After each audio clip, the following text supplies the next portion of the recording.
ഇനി വളരെ പ്രധാനപ്പെട്ട ഒരു അന്തർദേശീയ വാർത്തയിലേക്ക് പോകാം. അമേരിക്കൻ ചരക്കു കപ്പലുകൾക്ക് നേരെ ഹൂതി മിസൈൽ ആക്രമണം. ഗാസ മുനമ്പിലെ ഇസ്രായേൽ സൈനിക നീക്കത്തിന്റെ മറുപടിയാണിതെന്നും ഹൂതികൾ അറിയിച്ചു. ഈ വാർത്തയുടെ വിവരങ്ങളുമായി ന്യൂസ് ഡെസ്കിൽ നിന്ന് കാളിദാസ് ചേരുന്നുണ്ട്. കാളിദാസ്, ചെങ്കടലിന് മുകളിൽ ആശങ്കയുടെ കാർമേഘങ്ങൾ വീണ്ടും കനക്കുകയാണോ?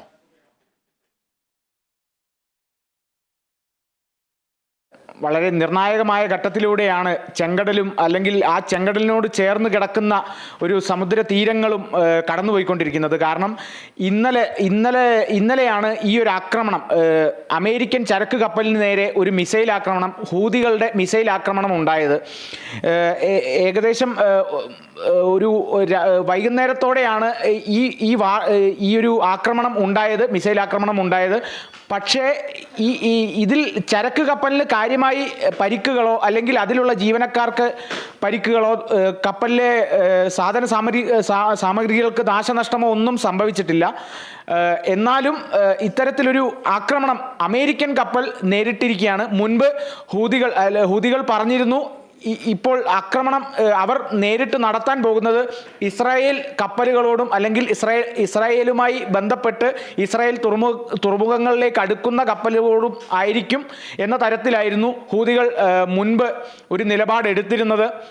ഇപ്പോൾ ഈ അമേരിക്കൻ ചരക്ക് കപ്പൽ ഇസ്രായേലിലേക്കുള്ളതല്ലായിരുന്നു എന്നും അമേരിക്ക പറയുന്നുണ്ട്. ഒരിക്കലും ഇസ്രായേൽ തീരത്തേക്ക് അടുക്കാൻ വേണ്ടി വിചാരിച്ചിരുന്ന അല്ലെങ്കിൽ അങ്ങോട്ട് ചരക്കുകൾ കയറ്റി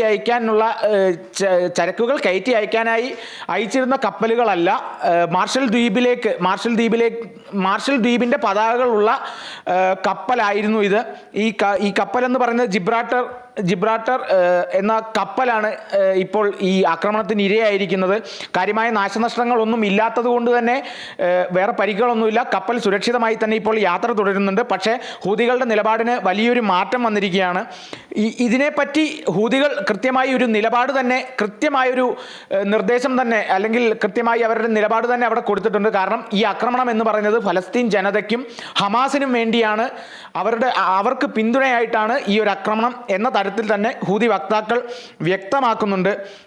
അതേപോലെ തന്നെ അമേരിക്ക, ബ്രിട്ടൻ, UK കപ്പലുകൾ, അവരുമായി ബന്ധപ്പെട്ട കപ്പലുകളും ഇതിൽ നിന്ന് ഒഴിവാക്കേണ്ട കാര്യമില്ല. ഇസ്രായേലിനോടൊപ്പം തന്നെ ഈ കപ്പലുകളും ഇനിയും ആക്രമണം നേരിടും എന്ന തരത്തിലാണ് ഹൂതി വക്താക്കൾ ഇതിനെക്കുറിച്ച് മറുപടി പറഞ്ഞത്. അതാണ് അവരുടെ ഏറ്റവും പുതിയ നിലപാട്. നവംബർ മുതൽ ഈ ആക്രമണം, ചെങ്കടലിൽ ഇത്തരത്തിൽ ആക്രമണങ്ങൾ നടക്കുന്നുണ്ട്. ഹൂതികൾ ധാരാളം ആക്രമണങ്ങൾ അഴിച്ചുവിടുന്നുണ്ട് ചെങ്കടലുമായി. ഇത് കൃത്യമായി നടന്നത് ചെങ്കടലിൻ്റെ ഒരു അറ്റത്തേക്കുള്ള ഏദൻ ഉൾക്കടലിലാണ്. ഏദൻ ഉൾക്കടലിലൂടെ പോകുമ്പോൾ പെട്ടെന്ന് എന്തോ വന്നിടിക്കുന്നു എന്ന തരത്തിലാണ് കപ്പൽ അധികൃതർ അറിയിച്ചത്. പിന്നീടാണ് ഇതിനെക്കുറിച്ച് കൃത്യമായി ഇതൊരു മിസൈലാണ്, ഇത്തരത്തിലൊരു ആക്രമണമാണ് എന്ന് തന്നെ പുറത്തു വന്നത്. അതേപോലെ തന്നെ ഇങ്ങനെ നടക്കുന്നത് കൊണ്ട് തന്നെ ഈ ചെങ്കടൽ പാത അല്ലെങ്കിൽ ഈ ഒരു സമുദ്രപാത എന്ന് പറയുന്നത് വളരെ നിർണായകമായ പാതയാണ്. ആഗോളതലത്തിൽ അല്ലെങ്കിൽ ആഗോള വാണിജ്യങ്ങൾ ഒരുപാട് നടക്കുന്ന ഒരു സമുദ്രമാർഗമാണ്. സൂയസ് കനാൽ രേഖ സമുദ്രമാർഗം സ്ഥിതി ചെയ്യുന്ന ഒരു പാതയാണ് ഈ ചെങ്കടലിൻ്റെ ഈ ഭാഗങ്ങൾ എന്ന് പറയുന്നത്. അതുകൊണ്ട് തന്നെ കാളിദാസ്, വളരെ നിർണായകമായ വിവരങ്ങളാണ് കാളിദാസ് പങ്കുവച്ചത്. ചെങ്കടലിന് മുകളിൽ ആശങ്കയുടെ കാർമേഘങ്ങൾ കനക്കുമ്പോൾ അത് അന്തർദേശീയ വാണിജ്യ രംഗത്തും വലിയ ചലനങ്ങൾ സൃഷ്ടിക്കും.